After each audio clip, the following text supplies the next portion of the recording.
ទឹកម៉ាយ៉ូណេសនេះគឺយើងទុកបានរយៈពេល1អាទិត្យនៅក្នុងទូទឹកកកចានិយាយទៅយើងធ្វើថ្មីញ៉ាំថ្មីភ្លាមគឺឆ្ងាញ់មែនតើបងប្អូនចាបងប្អូនយកទៅញ៉ាំជាមួយនឹងភីសា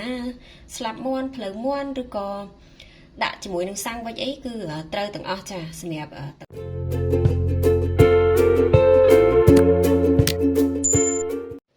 សួស្តីបងប្អូនទាំងអស់គ្នាចាថ្ងៃនេះខ្ញុំមកប្រាប់ពីវិធីធ្វើទឹកម៉ាយ៉ូណេសនៅផ្ទះងាយបងប្អូនចាហើយទាំងអស់នេះគឺជាគ្រឿងផ្សំបងប្អូនចានាងខ្ញុំមានប្រេងឆាចំនួន180មីលីលីត្រឬក៏បងប្អូនប្រើប្រេងស្តេចក៏បានដែរចាទឹកដោះគោខាប់សម្រាប់ទឹកដោះគោខាប់បងប្អូនចង់ដាក់ក៏បានឬក៏ប្រើជាស្ករសក៏បានដែរចាពងមាន់ផ្នែកក្រហមចំនួន1គ្រាប់ចា mustard នេះបើមានដាក់បើអត់មានបាច់ដាក់ក៏បានដែរចាយើងអាចរកទិញបាននៅផ្សារទំនើបបងប្អូនចាក្រូចឆ្មា1ស្លាបព្រាកាហ្វេឬក៏1ចំណិតចាហើយអំបិលនេះចំនួនកន្លះស្លាបព្រាកាហ្វេចាតោះអញ្ចឹងកុំឲ្យចាំយូរយើងទៅមើលពីវិធីធ្វើ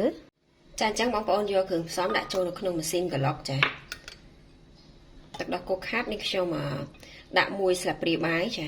បើសិនជាបងប្អូនចូលចិត្តផ្អែមខ្លាំងជាងនឹងទៀតយើងអាចបន្ថែមជាងនឹងច្រើនជាងនឹងតិចទៀតក៏បានដែរចាក្រូចឆ្មា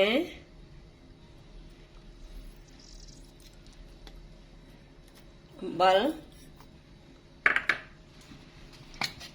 ចា mustard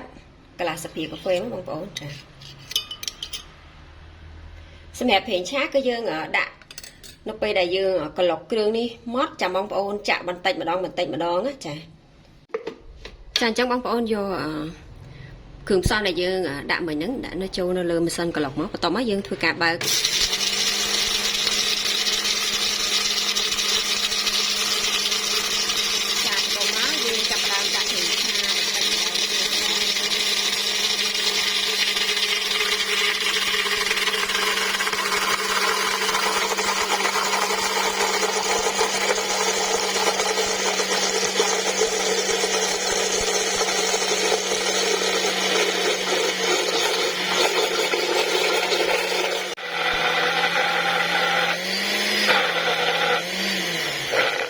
ចាបងប្អូននេះគឺឡើងល្អមែនតើចាឥ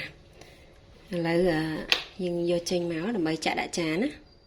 ចាបងប្អូនដាក់ចានមកឬក៏បងប្អូនដាក់ចូលនៅក្នុងកឡកែវឬក៏ដបក៏បានដែរចា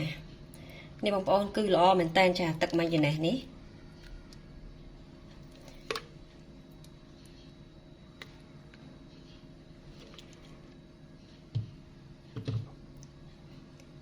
ចារួចរាល់ហើយបងប្អូនចានេះរបៀបធ្វើឬវិធីធ្វើទឹកម៉ាយ៉ូណេសចាងាយនៅផ្ទះបងប្អូនចាហើយសម្រាប់ទឹកម៉ាយ៉ូណេសនេះគឺយើងទុកបានរយៈពេល1អាទិត្យនៅក្នុងទូទឹកកកចានិយាយទៅយើងធ្វើថ្មីញ៉ាំថ្មីភ្លាមគឺឆ្ងាញ់មែនតើបងប្អូនចាបងប្អូនយកទៅញ៉ាំជាមួយនឹងភីសាស្លាប់មាន់ភ្លៅមាន់ឬក៏ដាក់ជាមួយនឹងសាំងវិចអីគឺត្រូវទាំងអស់ចាសម្រាប់ទឹកម៉ាយ៉ូណេសហ្នឹងចាចាចឹងសម្រាប់វីដេអូគឺមានតែប៉ុណ្្នឹងទេចាហើយនេះខ្ញុំអរគុណដល់បងប្អូនដែលបានតាមដានទស្សនាវីដេអូរបស់នេះខ្ញុំចាជម្រាបលាបាយបាយ